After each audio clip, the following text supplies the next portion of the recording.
అందరికీ నమస్కారం అండి. ఈరోజు మనం ఆకేళ్ల వెంకట సుబ్బలక్ష్మి గారు రచించిన సెంటిమెంట్ల సుందర్రావు అనే ఓ చక్కటి కథను విందాం. ఇక కథలోకి వెళ్దాం. సుందర్రావుకు చిన్నప్పటి నుంచి సెంటిమెంట్లు ఎక్కువ. దానికి తోడు తాతగారి పేరు కావటం వల్ల నాయనమ్మకు అతనంటే చచ్చేంత ప్రేమ. వెన్నెముద్దలతో గోరుముద్దలు తినిపించడం దగ్గర నుంచి లాలిపాటతో నిద్రపుచ్చటం వరకు నాయనమ్మాయి చేసేది. భక్తి కథలు నూరిపోసేది. భక్తి సినిమాలకి వెంట పెట్టుకెళ్లేది. రామారావు కోప్పడేవాడు. వాడిని ఉట్టి భయస్థుడిగా చాదస్తుడిగా తయారు చేస్తున్నావని అనేవాడు. అయినా వారి దారి వారిదే. ఎంత గారమైనా సుందర్రావు చదువులో ఫస్టే. మంచి చదువులు చదివి పెద్ద ఉద్యోగస్తుడయ్యాడు. అందరి మామల్లానే నీ పెళ్లి చూసి చచ్చిపోతాన్రా అంటూ పాట పాడింది నాయనమ్మ. చివరికి అందం, చదువు, సాంప్రదాయం, డబ్బు, ఉద్యోగం అన్నీ ఉన్న అందమైన చిలకలాంటి సంబంధం వచ్చింది. అందరూ అంటే తల్లి, తండ్రి, బామ్మ, చెల్లెలు, స్నేహితుడు రవితో కలిసి సుందర్రావు పెళ్లి చూపులకు బయలుదేరారు. అక్కడ ఏం జరిగిందంటే, పిల్లని తీసుకురండి, పలహారాలవి వద్దు అన్నాడు తండ్రి రామారావు. అయినా రకరకాల స్వీట్లు, హాట్లు పెట్టారు. పిల్ల అందం గురించి విన్న అందరికీ చూడాలనే కుతూహలం ఎక్కువగా ఉంది. పెళ్లి కూతురు తెచ్చి కూర్చోబెట్టారు. జరీగల్లున్న ఆకుపచ్చ పట్టుచీర, డిజైనర్ బ్లౌజు, పచ్చల నెక్లెస్సు, పచ్చరాళ్ల గాజులు, చెవులకి పచ్చల జుంకీలు. తెల్లని ఆమె రంగుకి ఆకుపచ్చ రంగు చక్కగా అమరింది. ఆ రంగులో ఆమె చిలకలా ఉంది. తను అందంగా ఉంటాడు కాబట్టి అందమైన పిల్ల కావాలని సుందర్రావుకి, అంతస్తు కావాలని తండ్రికి, సాంప్రదాయం కావాలని నాయనమ్మకి, తనతో సమానంగా ఆలోచనలు పంచుకునే చదువుకున్న వదిన కావాలని చెల్లెలికి, స్థితిపరులు కావాలని తల్లికి ఉంది. అన్ని కోరికలకి తగినట్లుగా ఉంది ఆ సంబంధం. తల్లిదండ్రుల చూపులకి పాజిటివ్గా చూస్తూనే సిగ్గుపడ్డాడు సుందర్రావు. నాయనమ్మ ప్రేమగా ఎవరూ చూడకుండా వెన్ను నిమిరింది. రామారావు సంతృప్తిగా నిట్టూరుస్తూ, నీ పేరేంటమ్మా అని అడిగాడు. సుమతి అంది పెళ్లి కూతురు. బావగారు, రేపు ఫోన్ చేస్తాము అంటూ లేచాడు రామారావు భార్యతో. మరీ అప్పుడే చెప్పేస్తే మగపిల్లివారి దర్పం తగ్గుతుంది కదా. మరునాడు ఉదయం, ఎందుకొద్దురా ఈ సంబంధం? పిల్ల అందం చాలలేదా? నీ రంగు కన్నా ఎక్కువేగా అంది సుజాత. మంచి సంబంధం చేజారిపోతుందన్న బాధ కనిపిస్తోంది కంఠంలో. అత్తగారి లాంఛనాలు భారీగానే ఇస్తామన్నారు వాళ్ళు. అందంగా లేదన్నానా? నాకంటే అందంగానే ఉంది అన్నాడు సుందర్రావు. చదువు కూడా తక్కువేం కాదు, నీకు సమానమేగా అన్నాడు తండ్రి. అవును, సమానమే కాదు, ఆమె సబ్జెక్టుకు విలువ ఎక్కువ కూడా. ఉద్యోగం మంచిదే అవునా? అవును, మంచి ఉద్యోగం, ఫారెన్ ఛాన్సెస్ కూడా ఉన్నాయి. కట్నం కావాలా? నువ్వసలు వద్దన్నావుగా. అయినా లాంఛనంగా కారు ఇస్తానన్నారు కదా. అవును, సొంత కారు నా చిరకాల కోరిక. సంప్రదాయ కుటుంబం ఈ రోజుల్లో దొరకాలంటే కష్టం కదరా. ఎంత వైనంగా ఉంది పిల్ల. ఈ రోజుల్లో ఆడపిల్లల్లాగా ప్యాంటులో చొక్కాలు వేసుకోలేదనా? అలాగా నీక్కూడా ఇష్టం ఉండదు కదా అంది నాయనమ్మ కోపంగా. అవును, ఆడపిల్లలు ఆడపిల్లల్లా కనిపించాలని నా ఉద్దేశం. మరింకేమిట్రా? మళ్ళీ మాట్లాడలేదు సుందర్రావు.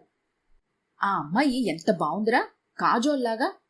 మా ఫ్రెండ్స్కి చూపించి వాళ్ళు కుళ్ళుకునేలాగా చేయాలని అనుకున్నాను. అంతా చెడగొడుతున్నావు అంది చెల్లెలు చిరాగ్గా. ఎందుకొద్దో కారణమైనా చెప్పాడు అన్నాడు తండ్రి కోపంగా. వాళ్లకి చెప్పడానికైనా కావాలిగా.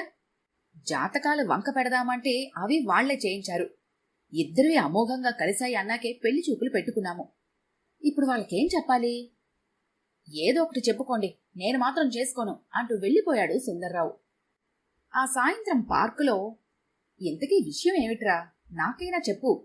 ఎవరికీ చెప్పుకోలేనివి స్నేహితులకి చెప్పుకుంటారు కదా. నేను నీకు నిజమైన స్నేహితుడని నమ్మితే చెప్పు అన్నాడు రవి అనునయంగా. సుందర్రావు తటపటాయించాడు. చెప్పరా ప్లీజ్ బ్రతిమాలాడు రవి. ఆ అమ్మాయి పేరు సుమతిరా. ఆ పేరు తలుచుకుంటే నాకు భయం అన్నాడు అందమైన చేతులు చూసుకుంటూ సుందర్రావు. ఒక్క నిమిషం తెల్లబోయిన రవి పగలబడి నవ్వాడు. ఇదంతా నీ చాదస్తావురా. పేరంటేనే ఏదో అనబోయాడు రవి. అయినా వినలేదు సుందర్రావు. విసురుగా లేచి నిలబడ్డాడు. అందుకే నేను ఎవరికీ చెప్పనంది అంటూ స్కూటర్ దగ్గరికి వెళ్లి స్టార్ట్ చేశాడు. వస్తావా, నేను వెళ్ళనా అన్నాడు. అరే ఉండ్రా బాబు, వస్తున్నాను అంటూ వచ్చి వెనక కూర్చున్నాడు రవి. ఒక వారం గడిచింది. 2 నెలలయింది. కాలం సాగుతూనే ఉంది. అందరూ ముభావంగా ఉండటం గమనించాడు సుందర్రావు. సహజమేగా, నిజానికి తనకి బాధగానే ఉంది. ఆమె అందం తనని కట్టిపడేసింది. పేరది కాకపోతే అంటూ నిట్టూర్చాడు. ఈ ఫోటో చూడు ఎలా ఉందో అంది తల్లి. సుజాత ఒక ఫోటో చూపించబోయింది. ఇప్పుడు పెళ్ళేం వద్దమ్మా, నన్ను విసిగించుకో అన్నాడు. నచ్చిన సంబంధం చేజారిపోవటం, ఇంట్లో స్పర్ధ అతనికి విరక్తి కలిగించింది. అలా అంటే ఎలారా? వేరే ఊరు వేస్తే పెళ్ళైన వాళ్ళకి క్వార్టర్ ప్రిఫరెన్స్ ఉంటుందని చెప్పావుగా. త్వరలో బదిలీ కావచ్చని కూడా అన్నావు. అందుకే తొందరపడ్డాము అంది సుజాత. ఈ పిల్ల ఎంతో బాగుంది, అన్నీ బాగున్నాయి, అందరికీ నచ్చింది కూడా. ఈ సంబంధం తప్పిపోయిందంటే మళ్ళీ అలాంటిదే వచ్చింది అంది. పేరేమిటి? మనోహరి అంది నాయనమ్మ. ఒక్క నిమిషం ఆలోచించాడు. సరే అయితే మీరు వెళ్ళి చూడండి, నచ్చితే కుదిర్చేయండి అన్నాడు.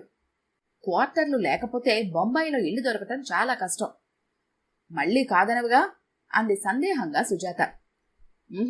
అన్నాడు. తనకి నచ్చిన పిల్ల కానప్పుడు కనీసం వాళ్ళకి నచ్చిన పిల్లైనా చాలు, అందరి కోపం తగ్గుతుంది అనుకున్నాడు. ముఖ్యంగా పేరు చాలా నచ్చింది.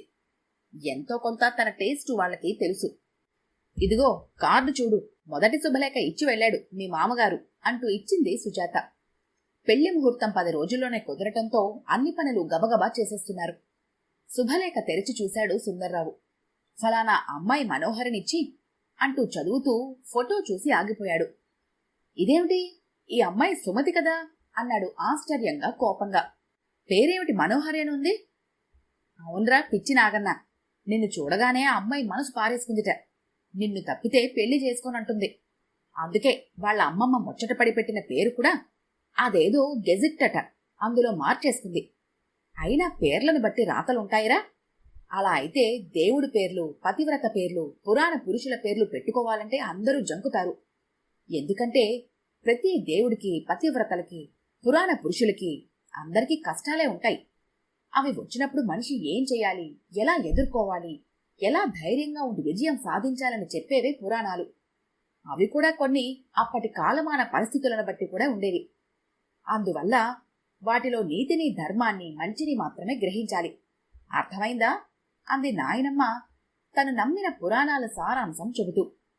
ఆవిడ విజ్ఞానానికి, తర్కజ్ఞానానికి, సమయస్ఫూర్తికి అందరూ ఆశ్చర్యపోయారు.